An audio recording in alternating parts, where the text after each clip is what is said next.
Buenas tardes, estudiantes. Le damos la bienvenida a los nuevos estudiantes ahora de primer año al Instituto de Formación Cristiana Antioquía. Este es su servidor, Vicente Quiñones, profesor y director académico y ejecutivo del instituto, de parte de nuestra presidenta, la pastora Alma Hernández, y del otro miembro de la junta directiva, el hermano Andrés Portalatín.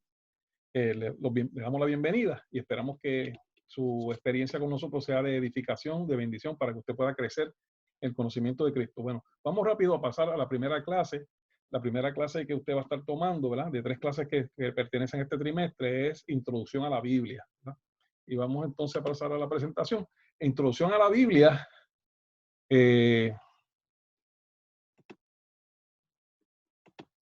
Introducción a la Biblia. En esta clase usted va a estar aprendiendo muchos detalles básicos pero importantes, detalles de la Biblia, que son necesarios para usted poder entender después, más tarde, la Biblia como un conjunto, como un total, ¿verdad? Entonces, tenemos Introducción a la Biblia. La codificación de la clase es SE101, Introducción a la Biblia, profesor Vicente Quiñones.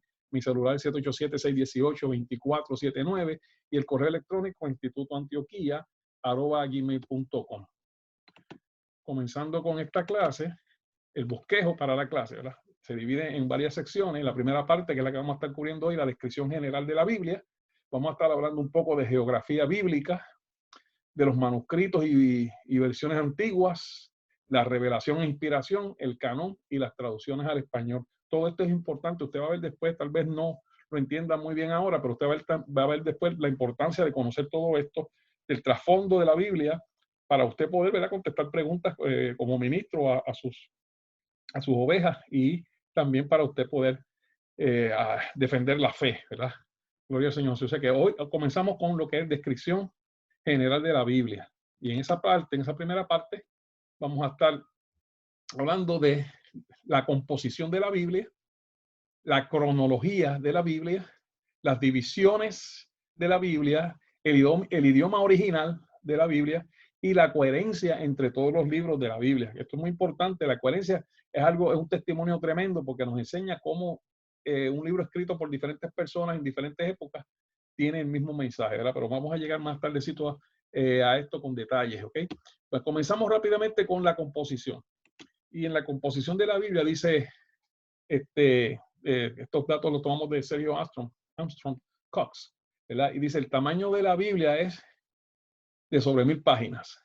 La misma consta de 2 grandes componentes, Antiguo y Nuevo Testamento. Dichas partes, a su vez, contienen muchas subunidades. El Antiguo Testamento tiene 39 en la Biblia que nosotros conocemos, la de los evangélicos y protestantes. En la Biblia católica tiene 46 y el Nuevo Testamento tiene 27. O sea que nuestra Biblia, como usted ve en la gráfica, son 66 libros y el Antiguo Testamento de 39 y el Nuevo Testamento de 27. ¿Okay? Es importante reconocer que la Biblia no es un solo libro. Eso es bien importante. No es un solo libro, sino que es una biblioteca, es un conjunto de escritos, de libros. En la Biblia, vuelvo y repito, protestante y evangélica, son 66 libros. En la Biblia católica son 73. Después vamos a ver por qué hay una diferencia entre las dos Biblias. La Biblia, la palabra Biblia significa en griego libros, o sea que la misma palabra dice que no es un solo libro, que son muchos libros.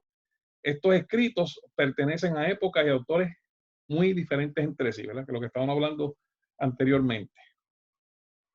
Esta tabla podemos ver, ¿verdad? Esta tabla compara la composición de las diferentes Biblias. Tabla de comparación entre la Biblia judía, protestante y católica. Aquí tenemos nombre de la Biblia, ¿verdad? Los números de libros en el Nuevo Testamento, número de libros en el Antiguo Testamento, luego en el Nuevo, y el total de libros. La Biblia judía solo se compone del Antiguo Testamento porque ellos no acreditan canosidad o divinidad a los libros del Nuevo Testamento. O sea que son 24 libros del Antiguo Testamento que componen un total de 24 libros en la Biblia judía.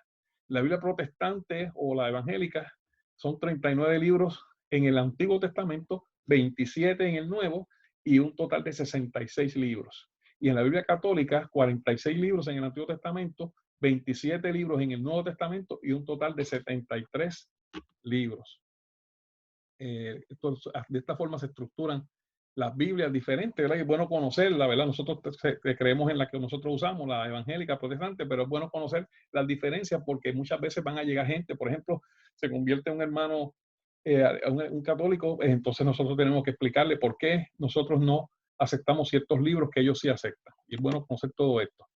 Ok, los libros de la Biblia fueron escritos por cerca de 40 autores o más o menos, aproximadamente. En diferentes épocas a lo largo de cerca de 1500 años. O sea que eso no se escribió todo en un año, en 2 años, sino algo se escribió al principio. Por ejemplo, Génesis se escribió entre 1440 o 1400 antes de Cristo y Apocalipsis se escribió cerca del 90 después de Cristo. O sea que entre Apocalipsis y Génesis hay cerca de 1500 años de diferencia. Y todos los escritos por diferentes personas y en diferentes entornos geográficos, no todas se escribieron en el mismo sitio, ¿verdad? Algunos libros se escribieron, la mayor parte, ¿verdad?, se escribió en Palestina, pero algunos se escribieron en la cautividad de Babilonia, como los libros de Daniel, se escribieron fuera del contexto geográfico. Aún así, es posible percibir, oiga, una unidad fundamental y espiritual en la Biblia. Aún así, aunque se escribió en un periodo un lapso de tiempo tan amplio y por diferentes personas y en diferentes lugares, aún así se percibe una unión entre estos libros, un mensaje común. A partir de esta unidad fundamental y espiritual se pueden entender los 2 testamentos. Hay una antigua y una nueva alianza, una antigua y una nueva manera de hablar Dios a los hombres, una promesa y un cumplimiento, ¿verdad? Ahora vamos a ver la cronología de la Biblia, y vamos terminando la del Antiguo Testamento, ¿verdad? Estas gráficas, no se preocupen, yo se las voy a hacer llegar de forma digital y de forma también los que las necesiten de forma en papel, también se las puedo facilitar, pero por ahora voy a adelantársela en forma digital, ¿verdad? Porque no nos estamos reuniendo, pero cuando tengamos una reunión yo voy a tenerle preparado todo este material. Ok, orden cronológico del Antiguo Testamento. Y aquí vemos que hay un grupo de libros que se escribieron, aquí vemos un lapso de tiempo que se le llama exilio, y este fue el tiempo en que los judíos estuvieron fuera de su país, fueron llevados cautivos por Nabucodonosor a Babilonia, ¿verdad? Y esto es bien importante porque fue un periodo, luego de haber tenido un reino, de haber tenido el tiempo de David y Salomón, uno de los imperios más notables de la región, llegaron a ser cautivos y esclavos, si podemos llamarle, en otros países, ¿verdad? Vemos Génesis al principio, ¿verdad? Los libros que están en verde se le clasifica como libros históricos, se le clasifica como históricos los que están en verde, los que están en azules son libros poéticos, los que están en este color como rosita, magenta, son los profetas mayores, y los que están en chinita son los profetas menores. Entonces vemos que después Job está ahí al lado de Génesis, no se sabe, ¿verdad?, cuál fue primero. Hay mucha gente dice que Job fue inclusive escrito antes que Génesis, pero no se conoce con certeza, ¿verdad? Pero sí se sabe que Job fue uno de los libros más antiguos. Bueno, se pone como casi al nivel de Génesis. Después va Éxodo, Levítico, Números y Deuteronomio. Todos estos 5, ¿verdad?, fueron escritos por Moisés. Se le conoce la autoría de Moisés. En este tiempo todavía se está desarrollando la religión judía. Después viene Josué en la conquista, los jueces al principio que entran a la tierra prometida, ¿verdad? En los primeros años. Después viene Ruth, primera y segunda de Samuel, y aquí comienza la era donde Israel se constituye como un reino, ¿verdad? Aquí es que a Samuel, recuerden que Saúl fue el primer rey y Samuel fue el que lo ungió como rey. Samuel 1, Samuel 2, Reyes 1, Reyes 2, comienza la era de que Israel era una nación con reyes, ¿verdad? Y fue también la era donde tuvo su mayor dominio con el reinado de David y Salomón, que llevaron al pueblo judío, al pueblo israelita, a ser una nación bien reconocida y poderosa en toda la región. Luego comienza a decaer, ¿verdad? Y vemos que el libro de Ruth, Samuel 1 y 2 y Reyes 1 y 2 se escribieron más o menos para la misma época que Crónicas 1 y 2, Proverbios, Eclesiastés y Cantares, ¿verdad? Y hay también los profetas Amós, Jonás, Isaías, Malaquí, Miqueas y Nahum. Ahora, entrando ya al exilio, está entonces los profetas, el profeta Joel, Oseas, Nahum y Sofonías. Durante el exilio está Jeremías, Lamentaciones, Abdías y Ezequiel. Y durante la época cuando los medopersas dominan a Babilonia, que es el tiempo de restauración, que comienza otra vez a restablecerse el reino, está el libro de Estel, Nehemías, Esther y Esdras. Está también Ezequiel, Daniel y Abdías. Y por último, ya en ese tiempo, después que el pueblo ha sido liberado, están los libros de Ageo, Sofonías y Malaquías, que es el último libro que se escribió del Antiguo Testamento. Los salmos se escribieron a lo largo de toda la historia de Israel, porque inclusive hay un salmo que se le atribuye a Moisés, o sea que los salmos fueron escritos por diferentes, no todos los salmos son de David. Después hay una clase que se habla de los salmos, ¿verdad? Y todos rápido dicen que todos los salmos son de David. No, y a David solo se le atribuyen 70 y tantos salmos, o sea, no todos los salmos son de él. Hay salmos de Moisés, hay salmos de Salomón y hay otros salmistas más. Esto es en cuanto al Antiguo Testamento. Ahora, vamos a ver, en el Nuevo Testamento tenemos una cronología donde aparece primeramente las cartas de Pablo. Aparecen las cartas de Pablo, están en las cartas, no solo las de Pablo, todas las cartas de Pablo y las cartas universales, que incluyen las cartas del apóstol Pedro, de Juan y Santiago y Judas, están en azul claro, ¿verdad? Los evangelios están en verde, los libros históricos están esto es como un browncito, ¿verdad? Y el libro profético, el único que es Apocalipsis. Aquí tenemos los años, aquí pues los años están un poco, no están en un orden bien precisa, pero bueno, tenemos Gálatas, Santiago, Primera de Tesalonicenses, Segunda de Tesalonicenses, para cerca del 50 o 40 después de Cristo. Corintios 1 y Corintios 2 para los 60 o finales de 50. Romanos, ahí después aparece el Evangelio de Marcos alrededor del 60 después de Cristo. Después aparece Filemón, Colosenses y Efesios entre los años 61 y 62. El Evangelio de Lucas alrededor del año 60. El libro de los Hechos, el 61. La epístola de Filipenses en el 62. Timoteo, luego entre 62 y 63. Tito y Timoteo 2 en el 63. La carta de Pedro, las cartas de Pedro 1 y 2, a eso para el 70 más o menos. El Evangelio de Mateo en el 60. Hebreos en el 60 más o menos. Judas en el 60. El Evangelio de Juan después del 60, entre el 60 y el 70. Y las tres cartas de Juan, las epístolas de Juan 1, 2 y 3, para los 70 o 100 después de Cristo. El Apocalipsis, aquí según este estudio, alguna gente lo ubican en el 90, otra gente lo ubican en este estudio, lo ubican después del 100 más o menos, después de Cristo. ¿Okay? Esa es la cronología según la Biblia que nosotros conocemos, ¿verdad? Ahora vamos a hablar un poco de las divisiones de la Biblia, ¿verdad? Hablar un poquito de estas divisiones. Tenemos las divisiones del Antiguo Testamento. Primeramente vamos a mirar más al Antiguo Testamento porque el Nuevo Testamento pues es más sencillo y no hay diferencia, pero vamos a hablar del Antiguo Testamento porque vamos a notar que en el Antiguo Testamento hay diferencia entre la versión de los judíos, aunque la versión de los judíos y la de los protestantes es la misma, pero la organización y la división es diferente. Y la católica es diferente también. En el Nuevo Testamento, pues no hay diferencias, ¿verdad? Básicamente, ya sabemos que los judíos no tienen Nuevo Testamento y los católicos y los protestantes tienen básicamente los mismos libros. Pero según los evangélicos y los protestantes y los evangélicos, el Pentateuco consta de 5 libros que son Génesis, Éxodo, Levítico, Número y Deuteronomio, que son todos atribuidos a Moisés.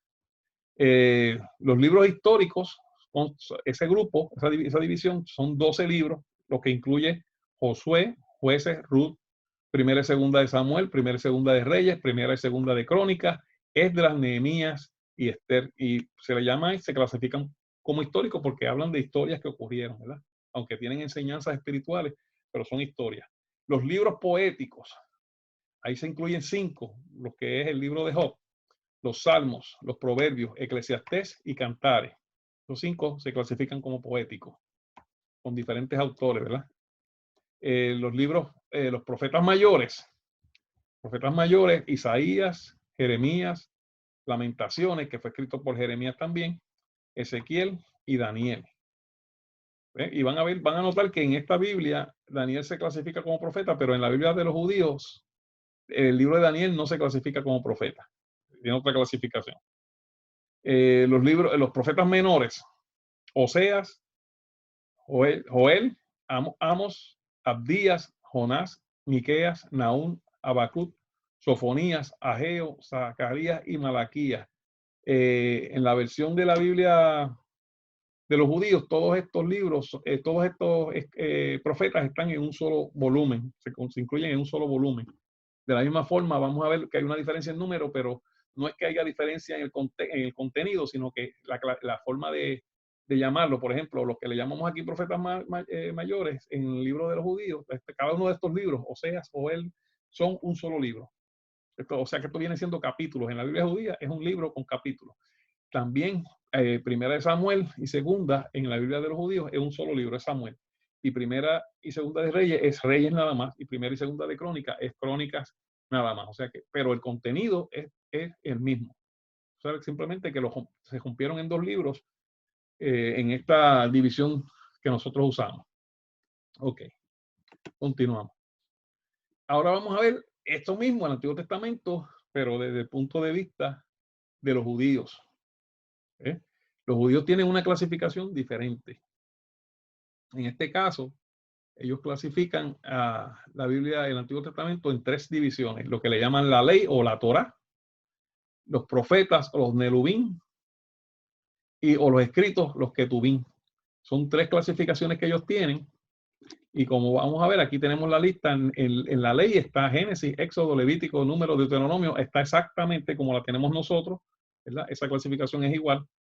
Los profetas, ellos la dividen de diferentes formas, pero vamos a ver cómo es.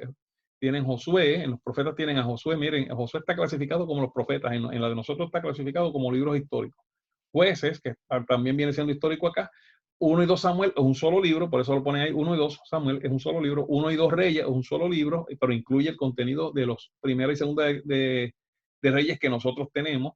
Isaías, Jeremías, Ezequiel y, ¿verdad?, un solo libro donde incluye todos los profetas menores, que es Oseas, Joel, Amós, Abdías, Jonás, Miqueas, Nahum, Habacuc, Sofonías, Ageo, Zacarías y Malaquías. Todos están en un solo libro. Se cuenta como un solo libro.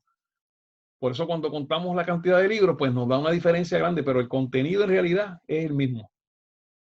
Los escritos, ahí están los Salmos, los Proverbios, Job, Cantar de Cantares, Ruth, Lamentaciones, Eclesiastés, Esther, Daniel, Esdras y Nehemías están en un solo libro, están combinados en un solo libro, y Primera y Segunda de Crónicas están combinados en un solo libro. La Biblia, hay una nota que es importante que notemos, ¿verdad? Porque vamos a ver una diferencia, y que la notamos ya, ¿verdad? Cuando vamos a la gráfica, vamos a volver ya mismo un momentito, mire. Si volvemos rapidito a esta gráfica, vemos que la Biblia judía tiene un total de 24 libros nada más en el Antiguo Testamento, y la protestante 39. Sin embargo, el contenido es el mismo. lo que hace la diferencia del número de libros es que ellos cuentan a primera y segunda de Crónica, primera y segunda de Reyes, a primera y segunda de Samuel, a Nehemías y Esdras.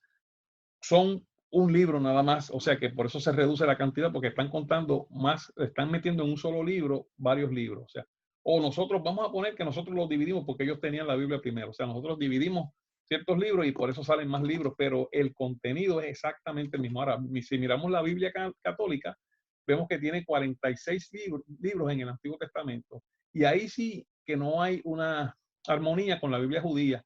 La Biblia católica incluye algunos libros que no están ni en la protestante ni en la Biblia de los judíos. Ok, o sea que volvemos otra vez a la lámina que estaba, ¿no? Y vemos entonces que ahí se explica por qué tiene una cantidad, aparenta tener una menor cantidad de libros, pero el contenido es el mismo porque ellos están, en la Biblia de ellos hay 2 o 3 libros que se cuentan como uno. Por ejemplo, el caso de los profetas menores, hay 1, 2, 3, 4, 5, 6, 7, 8, 9, 10, 11, 12 libros que se cuentan como uno. Ok, la nota que quería mencionar, la Biblia hebrea no admite los libros como libros, la Biblia hebrea no admite como libros canónicos. Y cuando decimos canónicos, son libros que se aceptaron en el canón. Y después más tarde en esta clase vamos a hablar de lo que vamos a definir bien lo que es un canón y cómo se desarrolló. Son libros que se consideran inspirados y que son palabra de Dios, ¿verdad? No admite a Tobías, a Judith, a primera y segunda de Macabeos, a Sabiduría, Eclesiástico, a Baruch, ni suplementos al libro de Esther, ni la carta de Jeremías, ni adiciones a Daniel. Todos estos fueron escritos, oiga, mire por qué razón los judíos no lo aceptan, porque fueron escritos en griego y fuera de Palestina. No fueron escritos en Judea y fueron escritos en griego, ¿verdad? O sea que hay entonces un cuestionamiento de la veracidad y de la autenticidad de esos libros y muchas otras razones, ¿verdad? Por las cuales también los protestantes y los evangélicos no los aceptaron. Pero los judíos básicamente por esto, no se escribieron en hebreo, los originales de la Biblia hebrea, de la Biblia judía, están en hebreo, del Antiguo Testamento, están en hebreo los originales, con unas excepciones que las vamos a mencionar ya mismo, y estos libros se escribieron en griego y fuera de Palestina. ¿Ok? Continuamos entonces ahora con el idioma, ¿verdad? Y ahora vamos a hablar de esto, del idioma y del el idioma original en el cual se escribió el Antiguo Testamento. Recuerden, estamos todavía hablando del Antiguo Testamento, no hemos entrado al Nuevo. El Nuevo es mucho más sencillo, o sea que no hay tanto debate porque simplemente los hebreos no tienen el Nuevo y la Biblia católica y la evangélica tienen los mismos libros en el Nuevo. Okay. Casi todo el Antiguo Testamento está escrito en hebreo. Solo partes del libro de Daniel, oiga, solo partes del libro de Daniel, que se encuentran en el capítulo 2, verso 4, al capítulo 7, verso 28. Algunas partes de Esdras, del capítulo 4, verso 8, al capítulo 6, verso 17, y del capítulo 7, verso 12, al capítulo 26, y un versículo de Jeremías, el versículo 11 del capítulo 10 del libro de Jeremías, fueron escritos en arameo. Lo demás, todo se escribió en hebreo, ¿verdad?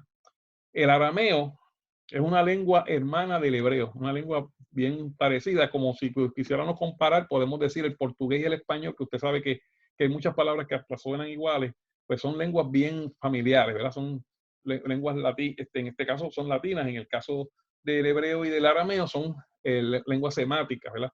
Dice, ambas son lenguas semáticas, las lenguas semáticas toman su nombre del personaje Sem, hijo de Noé. Recuerde que Noé tuvo cuántos hijos, 3, ¿verdad? Y uno de ellos se llamaba Sem, que ese fue el hijo, el que fue fiel, el que pues, heredó la bendición.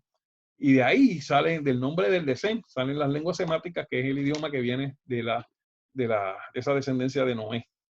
¿Okay? Vamos a continuar. Ok, la historia del hebreo, del idioma hebreo. El hebreo es una lengua con casi 30 siglos de historia escrita. O sea, que lleva mucho tiempo que se estaba escribiendo el hebreo. Y obviamente en un periodo tan largo, la lengua ha sufrido procesos de cambio lingüístico. Van cambiando los idiomas como el español.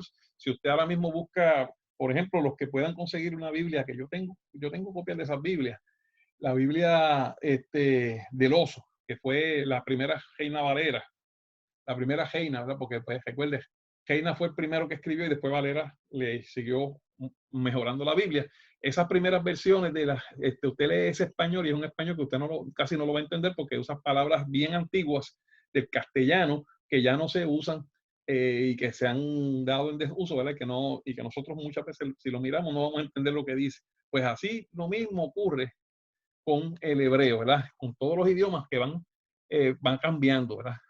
Entonces dice, ha sufrido procesos de cambio lingüístico que hacen el hebreo antiguo y el hebreo actual más que la misma lengua puedan considerarse lenguas emparentadas, o sea, que no son la misma lengua, pero que difieren en pronunciación, oiga, en pronunciación, en gramática y en léxico, en significado, difieren en cómo se pronuncian, cómo se escriben y y lo que significan, léxico, el significado, ¿verdad? Hebreo antiguo. El hebreo antiguo, al margen de la Biblia, el más antiguo texto escrito con alfabeto hebreo data del siglo IX antes de Cristo. A esta época pertenece la estrella de Moab, que está escrita en dialecto cananeo moabita, en el cual Mesha, rey de Moab, describe sus triunfos contra Jorán, el rey de Israel, ¿verdad? Y son escritos extrabíblicos que se escribieron por otras naciones que confirman, ¿verdad? Lo que estaba pasando porque cuentan la historia que está también en la Biblia, ¿verdad? Esto esto guarda gran paralelismo, o sea que está bien en armonía con lo que dice en el libro, en el Segunda de Reyes, el capítulo 3, ¿verdad? Que esto ocurrió. Son datos extrabíblicos que para los que no creen, que dicen que mucha gente dice que la Biblia la escriben los hombres, hay escritos extrabíblicos que confirman las historias bíblicas. No solo en este caso, en el caso del Nuevo Testamento, hay escritores, hay historiadores. Josefo fue un historiador que habló de Jesús y no era cristiano, era un judío que era un cronista, ¿verdad? Y escribió muchas cosas que concuerdan con lo que se escribe en la palabra, con lo que se estaba pasando en, en el tiempo de Jesús. ¿Ok?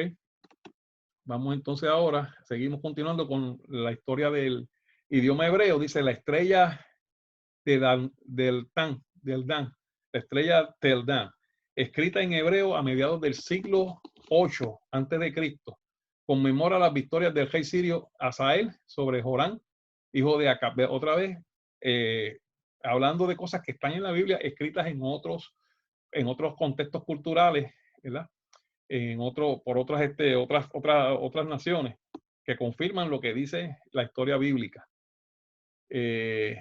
Conmemora las victorias del rey sirio Hazael, ¿verdad?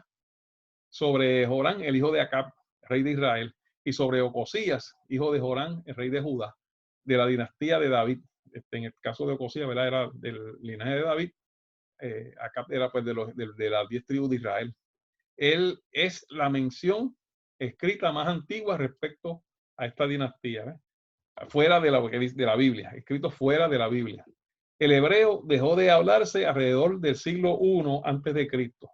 O sea, dejó de hablarse, ya no se usaba como idioma para popular, ¿verdad? Común, sino que solo se usaba, ¿verdad? Aunque siguió utilizándose en la literatura y sobre todo en la liturgia, ¿verdad? En los rituales y con propósitos académicos. En Palestina fue sustituido como lengua hablada principalmente por el arameo. Entonces el arameo comenzó a tomar lugar para hablarse. Para el tiempo de Jesús, eso es lo que se hablaba, ¿verdad? El arameo. En cuanto a la diáspora judía, sus lenguas comunes han sido históricamente, sobre todo dos. El yadís, entre los judíos llamados eskenazíes, centros y fuentes de Europa, en el área de Europa. Y yadís, entre los judíos llamados askenazíes, y el ladino o judío español entre los llamados sefardíes, cuenca mediterránea, depende de las regiones, ¿verdad? Ellos hablaban esos dialectos que venían del hebreo, pero que eran un dialecto del arameo del hebreo. Esto se lo estoy dando como historia, ¿no? Usted no tiene que aprenderse esto, no se asuste, ¿verdad?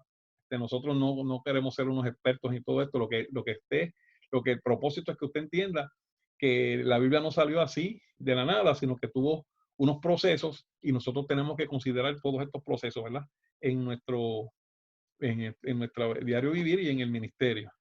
Okay, o sea que estamos viendo que el idioma de la Biblia pues, es un idioma bien antiguo, por lo tanto, y esto lo estamos hablando después en otra sección, vamos a hablar de cómo se trajo la Biblia al idioma moderno, y por eso quiero que vean, ¿verdad? Un idioma tan antiguo, pues no fue fácil traer ese lenguaje, transmitir ese mensaje, ¿verdad? Con fidelidad al tiempo moderno.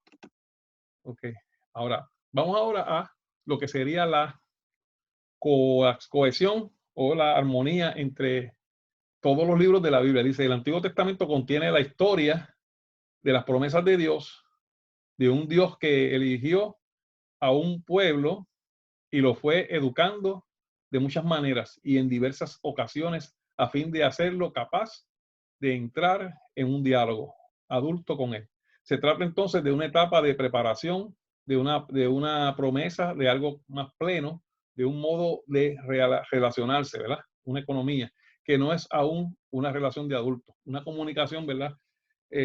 Difícil porque el hombre no entendía a Dios y entonces Dios tuvo que buscar de qué forma poder comunicarse con él. Por eso en el Antiguo Testamento hay muchos simbolismos, muchos símbolos de lo que después se iba a revelar en el Nuevo Testamento. En el Nuevo Testamento el cumplimiento de la promesa es Jesús. Dios se hace presente en medio de su pueblo. Esa presencia tan radical inaugura un nuevo tipo de relación con Dios llamado por Pablo adulta, ¿verdad? Gálatas 3:25. Sin embargo, este cumplimiento es aún inicial, ya que se nos promete una presencia más plena de Jesús en su segunda venida, en la parusia, ¿verdad? Esa palabra nutra en la que la vamos a seguir usando, parusia, que es otra cosa que la segunda venida de Cristo, ¿verdad? En la que Dios renovará y llevará a plenitud a todos los que en Él creen.